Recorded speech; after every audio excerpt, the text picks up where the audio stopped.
दोस्तों एक बार फिर से हम आपके लिए UP police computer operator form fill up 2026 apply online process की अपडेट लेके आ चुके हैं। किस तरह से आप UP police computer operator grade A के 1352 खाली पदों के लिए अपने फॉर्म अप्लाई कर सकते हो। स्टेप बाय स्टेप कंप्लीट जानकारी आपको इस वीडियो में दी जाएगी। लास्ट डेट की अपडेट है, अंतिम मौका है, केवल आपके पास 7 ही दिन शेष रह गए हैं, एक सप्ताह बाकी है। आप जल्द से जल्द अपना फॉर्म अप्लाई कर ले। अंतिम समय का वेट न करें, आखिरी समय में कोई भी टेक्निकल प्रॉब्लम हो सकती है। फॉर्म अप्लाई करते समय अगर आपके सामने कोई भी डिफिकल्टी आ रही है तो उसका हल भी आपको इस वीडियो में मिल जाएगा। आवेदन करते समय आपको कुछ महत्वपूर्ण बातों को ध्यान में रखना होगा, तभी आपका एप्लीकेशन फॉर्म सक्सेसफुली सबमिट हो पाएगा। अप्लाई करते समय आपको कोई भी ऐसी गलती या फिर मिस्टेक नहीं करनी होगी जिसको करने से आपका एप्लीकेशन फॉर्म रिजेक्ट हो सकता है। फॉर्म अप्लाई करते समय आप अपना one time registration OTR registration किस प्रकार से करोगे, कैसे आपको अपनी क्वालिफिकेशन की डिटेल फिल करनी होगी, कैसे पर्सनल डिटेल दोगे, वेरिफिकेशन कैसे करोगे, किस तरह से आपको अपना लाइव फोटो कैप्चर करना होगा, डॉक्यूमेंट सिग्नेचर कैसे और कितने केबी में आप अपलोड करोगे, फीस पेमेंट करते हुए आप रजिस्ट्रेशन से लेकर प्रिंट तक अपना फॉर्म किस प्रकार से अप्लाई करोगे। पूरी जानकारी के लिए आपको ये वीडियो शुरू से लेके एंड तक बिना स्किप किए हुए देखनी होगी। इस वीडियो को पूरा देखने पर ही आपके सभी सवाल और डाउट क्लियर होंगे। तो चलिए दोस्तों, बिना कोई वक्त कमाए शुरू करते हैं UP police computer operator form fill up की पूरी जानकारी।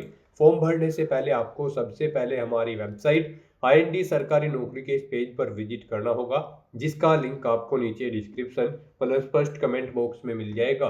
और हमारे इस पेज पर विजिट करके आप यहां से यूपी पुलिस कंप्यूटर ऑपरेटर का फॉर्म अप्लाई कर सकते हो। Uttar Pradesh police recruitment and promotion board की ओर से कंप्यूटर ऑपरेटर ग्रेड ए का नोटिफिकेशन रिलीज कर दिया गया था। 1352 वैकेंसी निकली हुई है। लास्ट डेट की अपडेट है, अंतिम मौका है, एक सप्ताह बाकी है। 15 जनवरी 2026 मध्य रात्रि तक आप अपना फॉर्म अप्लाई कर सकते हो। 25,500 से 81,100 सैलरी है प्रति माह के लिए। 12th पास, साथ में पीसीएम सब्जेक्ट और ओ लेवल एग्जाम पास से आप अप्लाई कर सकते हो, या फिर diploma in computer application ITI electronics engineering से आप अप्लाई कर सकते हो। 18 से 28 वर्ष आयु सीमा है। जनरल ओबीसी डब्ल्यूएस के लिए 400 रुपये फीस है, एससी/एसटी के लिए 300 है, जो कि आप ऑनलाइन मोड से पेमेंट कर सकते हो। Written exam, physical test, medical test के आधार पे सिलेक्शन होगा। ऑनलाइन अप्लाई कर सकते हो। उत्तर प्रदेश जॉब लोकेशन है UPPRPB.in की ऑफिशियल वेबसाइट है, जिससे आप फॉर्म अप्लाई कर सकते हो। इंपोर्टेंट लिंक सेक्शन के अंतर्गत ऑफिशियल नोटिफिकेशन पीडीएफ लिंक पर क्लिक करके आप इसकी पीडीएफ डाउनलोड कर सकते हो। इसमें आपको कैटेगरी वाइज वैकेंसी यहाँ पर देखने को मिल जाएगी। सैलरी की डिटेल आपको यहाँ पर दी गई है। आवेदन करने की डेट आपकी क्या रहने वाली है, क्या आपकी क्वालिफिकेशन की डिटेल है, वो आप चेकआउट कर ले। एज लिमिट, एज रिलैक्सेशन की इंफॉर्मेशन आपको यहाँ पर दे दी गई है। साथ ही साथ एग्जामिनेशन पैटर्न आप चेकआउट कर ले। उसके बाद में फिजिकल क्राइटेरिया की डिटेल भी आप यहाँ से चेकआउट कर सकते हो। फॉर्म अप्लाई करते समय आप अपना ओटीआर किस प्रकार से करोगे, किस तरह से आपको अपना फोटोग्राफ, सिग्नेचर कैसे और कितने केबी में अपलोड करने होंगे, पूरी प्रक्रिया आपको इस पीडीएफ में देखने को मिल जाएगी। तो आवेदन करने से पहले आपको ये ऑफिशियल नोटिफिकेशन की पीडीएफ पूरा पढ़ना अनिवार्य है। इसको पूरा पढ़ने से ही आपके सभी सवाल और डाउट क्लियर होंगे। पीडीएफ रीड आउट करने के बाद में आपको अप्लाई ऑनलाइन के इस लिंक पर क्लिक करना होगा, तो आपके सामने ऑनलाइन आवेदन करने का ये ऑफिशियल पोर्टल ओपन हो जाएगा। यहाँ पर आने के बाद आपको कुछ जनरल इंस्ट्रक्शंस दिए गए हैं। अपना ओटीआर करने से पहले आपको इन्हें केयरफुली रीड करना है। उसके बाद आपको ओके के इस ऑप्शन पर क्लिक करना है। फिर आपके सामने यहाँ पर उत्तर प्रदेश पुलिस की वेबसाइट ओपन हो जाएगी। यहाँ पर गाइज, अगर आपने पहले से रजिस्ट्रेशन कर रखा है तो आपको लॉगिन करके अपना फॉर्म अप्लाई करना है। लॉगिन करने के लिए आपके पास 3 ऑप्शन है। आप यहाँ पर लॉगिन विद अकाउंट, या फिर लॉगिन विद आधार आईडी, या फिर लॉगिन विद डिजी लॉकर के ऑप्शन पर क्लिक करके इन तीनों ऑप्शन में से किसी भी एक ऑप्शन का यूज करते हुए लॉगिन करके अपना फॉर्म अप्लाई कर सकते हो। और अगर आप यहाँ पर इस पोर्टल के थ्रू किसी भी भर्ती के लिए फर्स्ट टाइम अप्लाई करने जा रहे हो तो सबसे पहले यहाँ पर आपको अपना वन टाइम रजिस्ट्रेशन करना होगा। उसके लिए यहाँ पर आपको for new users create your one time registration OTR account में रजिस्टर हियर के इस ऑप्शन पर क्लिक करना है और अपना वन टाइम रजिस्ट्रेशन करना है, और उसके बाद आपको अपने फॉर्म अप्लाई करने होंगे। तो आप रजिस्टर हियर के इस ऑप्शन पर क्लिक करें। आपके सामने यहाँ पर रजिस्ट्रेशन का इंटरफेस ओपन हो जाएगा। अब गाइज, यहाँ पर आपको अपना ईमेल एड्रेस एंटर करना है। फिर आपको अपना मोबाइल नंबर एंटर करना है। उसके बाद आपको जनरेट ईमेल ओटीपी और जनरेट मोबाइल ओटीपी के ऑप्शन पर क्लिक करना है। फिर आपकी ईमेल आईडी और मोबाइल नंबर पर ओटीपी आएंगे, वो ओटीपी आपको यहाँ पर एंटर करने हैं, और उसके बाद आपको वेरीफाई एंड प्रोसीड के इस ऑप्शन पर क्लिक करके अपनी ईमेल आईडी और मोबाइल नंबर को वेरीफाई करना है। इस तरह से यहाँ पर आपका मोबाइल नंबर और ईमेल आईडी सक्सेसफुली वेरीफाई हो जाएगी। फिर यहाँ पर आपको अपना वेरिफिकेशन कंप्लीट करना है। सबसे पहले यहाँ पर आपको चेकबॉक्स को ओके करना है कि यहाँ पर आपने अपनी 18 साल आयु कंप्लीट कर ली है। फिर यहाँ पर आपको अपनी सहमति प्रदान करनी है अपनी वेरिफिकेशन के लिए। उसके लिए आपको ये डिटेल हिंदी और इंग्लिश में प्रोवाइड कराई गई है। आप किसी भी लैंग्वेज में रीड करने के बाद यहाँ पर इस चेकबॉक्स को ओके करें। सुनना चाहते हैं तो इस ऑप्शन पर क्लिक करके आप इस डिटेल को सुन भी सकते हैं और फिर आप अपनी सहमति यहाँ पर प्रोवाइड करा सकते हैं। उसके बाद यहाँ पर आपको अपना वेरिफिकेशन करना है। यहाँ पर आप अपना वेरिफिकेशन दो तरह से कर सकते हो।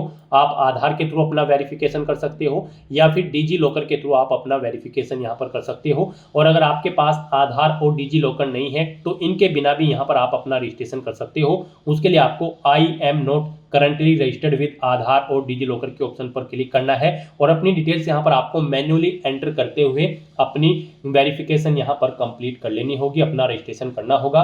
तो यहाँ पर हम आपको बता दें सबसे बेस्ट ऑप्शन आपके लिए आधार वेरिफिकेशन का रहेगा। यहाँ पर हम आपको सजेस्ट करेंगे आप आधार के थ्रू अपना वेरिफिकेशन कर लें। यहाँ पर बाद में भी आपको अपना वेरिफिकेशन करना होगा आधार के थ्रू। जब आप किसी भी भर्ती के लिए अप्लाई करेंगे तो हम आपको सजेस्ट करते हैं आप आधार के थ्रू अपना वेरिफिकेशन यहाँ पर कंप्लीट करें। तो जैसे ही यहाँ पर आप वेरिफिकेशन थ्रू आधार के इस ऑप्शन पर क्लिक करेंगे फिर आपके सामने कुछ इस तरह से इंटरफेस होगा। अब यहाँ पर आपको अपना आधार नंबर एंटर करना है। उसके बाद आपको जनरेट आधार ओटीपी के ऑप्शन पर क्लिक करना है। फिर आपके रजिस्टर्ड मोबाइल नंबर पर एक ओटीपी आएगा जिससे आपका आधार कार्ड लिंक है। वो ओटीपी आपको यहाँ पर एंटर करना है और फिर गाइज आपको वेरीफाई एंड प्रोसीड के इस ऑप्शन पर क्लिक करते हुए आधार के थ्रू अपना वेरिफिकेशन कंप्लीट कर लेना है। इस तरह से यहाँ पर आपका आधार वेरिफिकेशन सक्सेसफुली कंप्लीट हो जाएगा। फिर यहाँ पर आपको अपनी नेशनलिटी सिलेक्ट कर लेनी है इंडिया। उसके बाद यहाँ पर आपको आपके आधार के अकॉर्डिंग कुछ चीज़ें आपकी ऑटोमेटिकली फिल मिल जाएगी जैसे कि आपका नाम, आपकी डेट ऑफ बर्थ, आपका जेंडर और फिर यहाँ पर बस अब आपको अपने फादर का नाम एंटर करना है। उसके बाद यहाँ पर आपको अपनी 10वीं क्लास की डिटेल प्रोवाइड करनी है।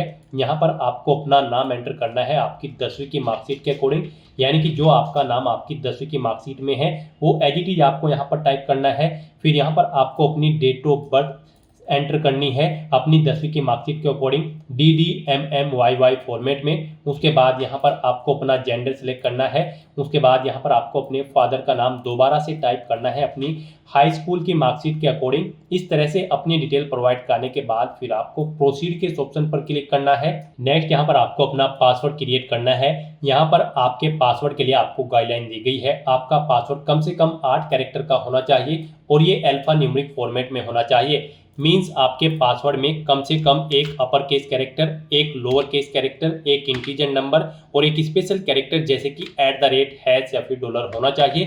तो इस फॉर्मेट में यहाँ पर आपको अपना पासवर्ड एंटर करना है। हम यहाँ पर आपको सैंपल के तौर पर दिखा रहे हैं। यहाँ पर आप अपने अकॉर्डिंग अपना पासवर्ड एंटर करें। वही पासवर्ड आप यहाँ पर कंफर्म पासवर्ड फील्ड में एंटर करें। उसके बाद आई एम नॉट ए रोबोट के चेकबॉक्स को ओके करें और फिर गाइज आप preview and create an account के इस ऑप्शन पर क्लिक कर दें। फिर यहाँ पर आपने जो डिटेल प्रोवाइड कराई है उसका पूरा प्रीव्यू यहाँ पर आपको शो कर दिया गया है। आपको सभी डिटेल्स केयरफुली चेकआउट करनी है। कहीं पर कोई मिस्टेक है तो आप एडिट बटन पर क्लिक करके एडिट कर सकते हो, नहीं तो यहाँ पर बस अब आपको इस चेकबॉक्स को ओके करना है और फिर गाइड क्रिएट एन अकाउंट के इस ऑप्शन पर क्लिक कर देना है। फिर आपके सामने मैसेज शो होगा कि यहाँ पर खाता बनाने के बाद आप अपना ईमेल आईडी और मोबाइल नंबर कभी भी चेंज नहीं कर पाओगे अगर यहाँ पर आप प्रोसीड ऑप्शन पर क्लिक कर देते हैं।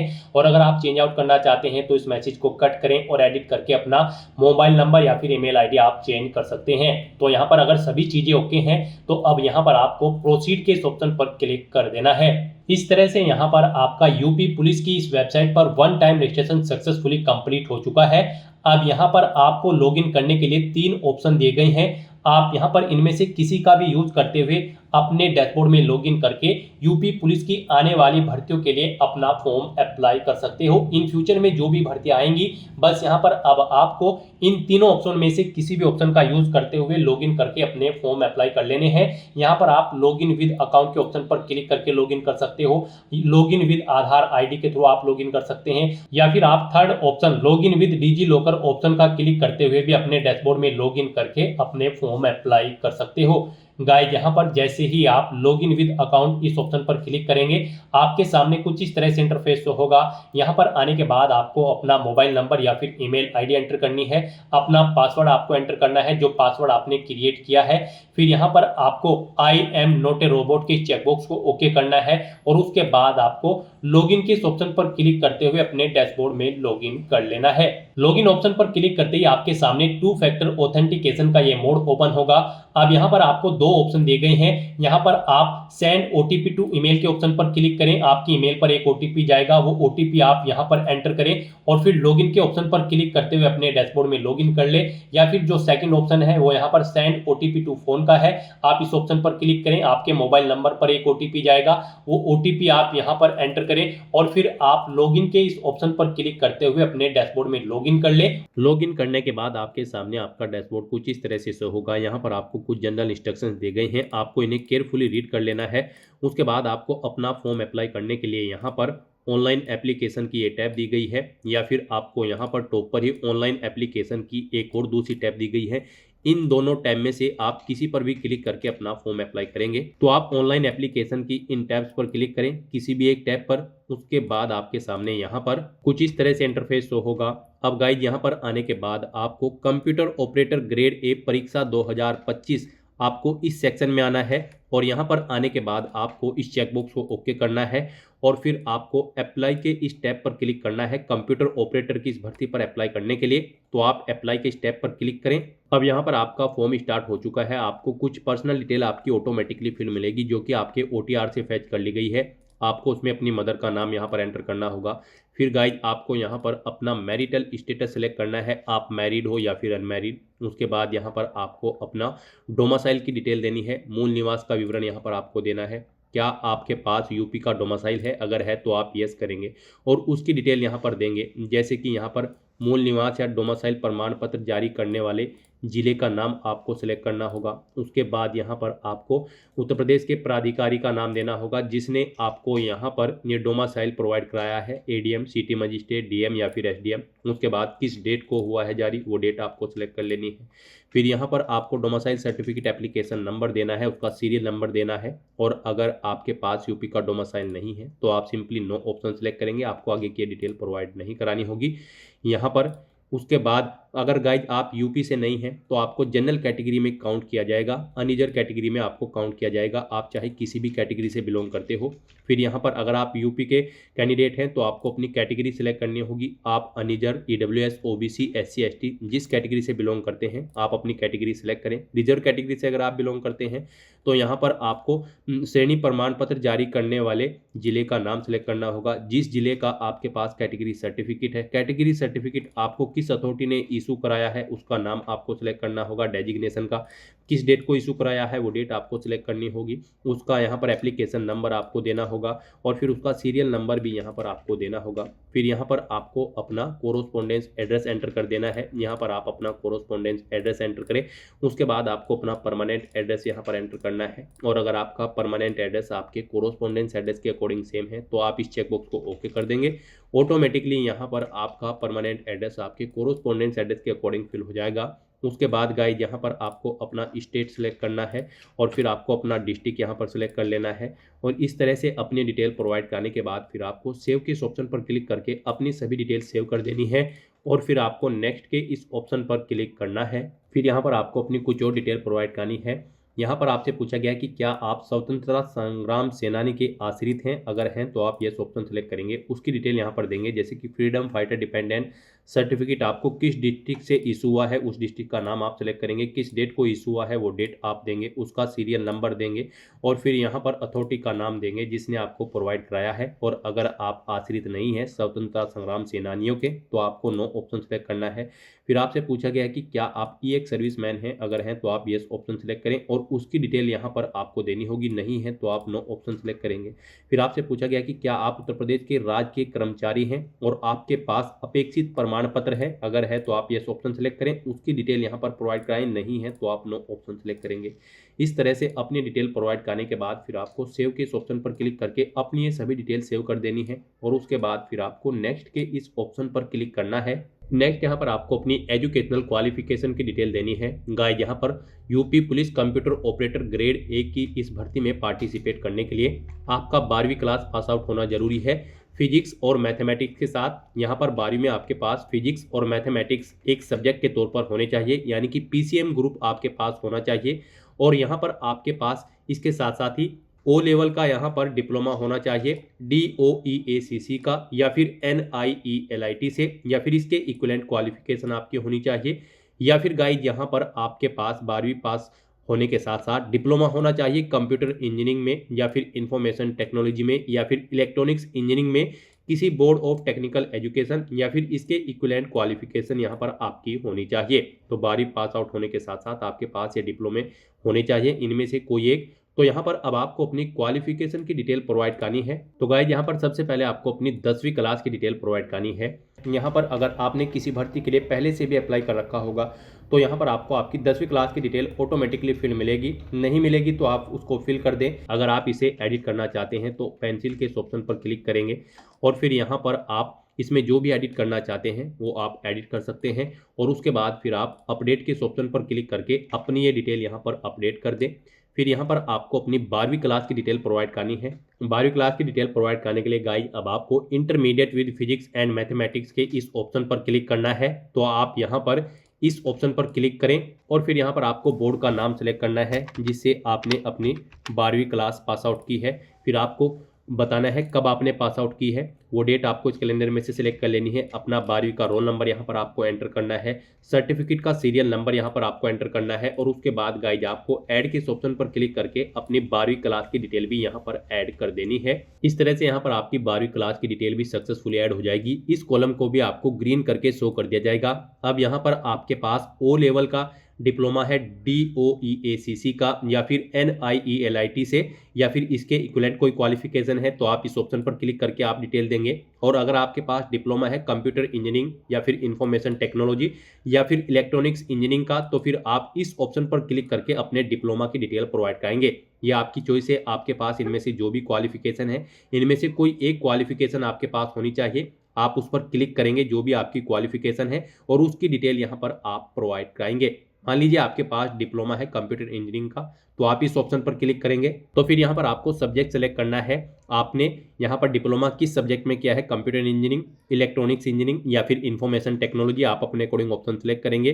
कॉलेज या फिर यूनिवर्सिटी का नाम यहाँ पर आप देंगे, पासिंग माह वर्ष यहाँ पर आप सेलेक्ट करेंगे, कब आपने पास आउट किया है वो डेट आप सेलेक्ट करेंगे, रोल नंबर देंगे। फिर यहाँ पर आपको अपने सर्टिफिकेट का सीरियल नंबर देना है और ऐड के इस ऑप्शन पर क्लिक करके आपको अपने डिप्लोमा की डिटेल भी यहाँ पर ऐड कर देनी है। इस तरह से 1 बाय 1 करके आपको अपनी क्वालिफिकेशन की डिटेल यहाँ पर ऐड कर देनी है। और फिर गाइज आपको यहाँ पर नेक्स्ट के इस ऑप्शन पर क्लिक करना है। नेक्स्ट यहाँ पर आपको अपना फोटो, सिग्नेचर और डॉक्यूमेंट अपलोड करने हैं। यहाँ पर गाइज आपको अपना डोमिसाइल सर्टिफिकेट अपलोड करना है, 10वीं क्लास का सर्टिफिकेट मार्कशीट अपलोड करनी है, 12वीं क्लास का सर्टिफिकेट मार्कशीट आपको अपलोड करनी है। और आपके पास यहाँ पर डिप्लोमा है कंप्यूटर इंजीनियरिंग का या फिर IT का या फिर इलेक्ट्रॉनिक्स इंजीनियरिंग का तो आपको वो अपलोड करना है।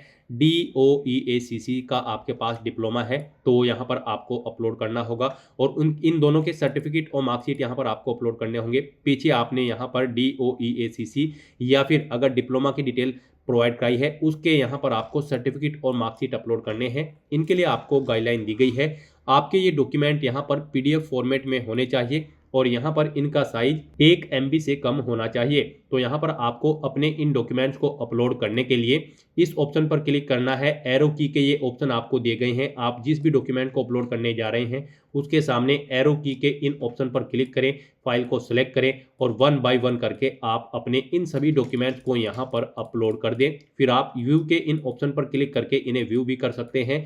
कोई मिस्टेक हो गई है, गलती से कोई गलत डॉक्यूमेंट अपलोड हो गया है तो आप डिलीट के इन ऑप्शन पर क्लिक करके आप अपने इन डॉक्यूमेंट को डिलीट कर सकते हैं और फिर दोबारा से आप राइट डॉक्यूमेंट यहाँ पर अपलोड कर सकते हैं। अपने डॉक्यूमेंट अपलोड करने के बाद फिर आपको अपना लाइव फोटो यहाँ पर कैप्चर करना है और सिग्नेचर आपको अपने अपलोड करने हैं। इनके लिए भी आपको गाइडलाइन दी गई है। यहाँ पर आपको कुछ सैंपल दिए गए हैं रिजेक्टेबल फोटो के। आप सैंपल ऑफ फ्यू रिजेक्टेबल फोटो इस ऑप्शन पर क्लिक करें। यहाँ पर आपको कुछ सैंपल दिए गए हैं इन फोटो के, किस तरह के फोटो यहाँ पर आपके रिजेक्टेबल होंगे। इस फॉर्मेट में आपके फोटो यहाँ पर रिजेक्टेबल होंगे और गाइज इस फॉर्मेट में आपका फोटो एक्सेप्टेबल होगा। तो यहाँ पर आपको कुछ सैंपल चेकआउट कर लेने हैं और फोटो कैप्चर करते समय आपको कुछ चीज़ों का ध्यान रखना है। यहाँ पर आपको ये इंस्ट्रक्शन दिए गए हैं, आपको इन्हें केयरफुली रीड कर लेना है और इनके अकॉर्डिंग आपको अपना लाइव फोटो यहाँ पर कैप्चर करना है। फोटो कैप्चर करते समय यहाँ पर आप जिस स्थान पर अपना फोटो कैप्चर करेंगे वहाँ पर बैकग्राउंड सिंपल होना चाहिए, प्रॉपर वे में लाइट होनी चाहिए। फोटो कैप्चर करते समय आपको अपने चेहरे पर कोई मास्क या फिर सनग्लासेस वगैरह नहीं लगाने हैं, कानों में ईयरफोन्स वगैरह भी नहीं लगाने हैं।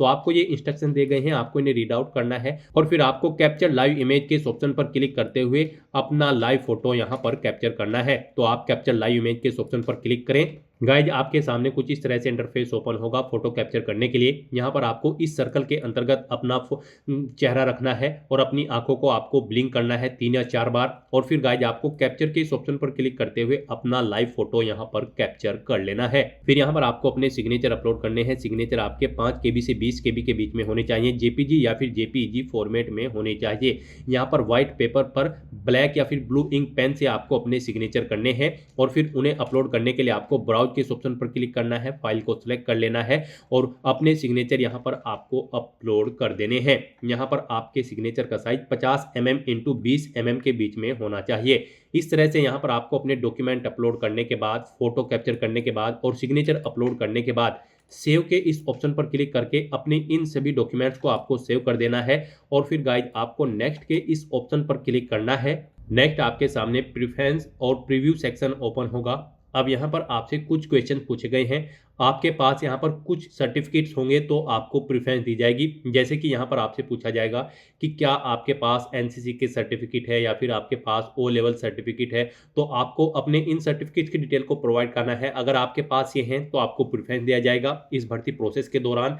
नहीं है तो कोई बात नहीं। अगर आपके पास डॉक्यूमेंट है तो आप ये ऑप्शन सेलेक्ट करेंगे, उन्हें सेलेक्ट करेंगे और 1 by 1 करके अपने डॉक्यूमेंट्स अपलोड कर देंगे।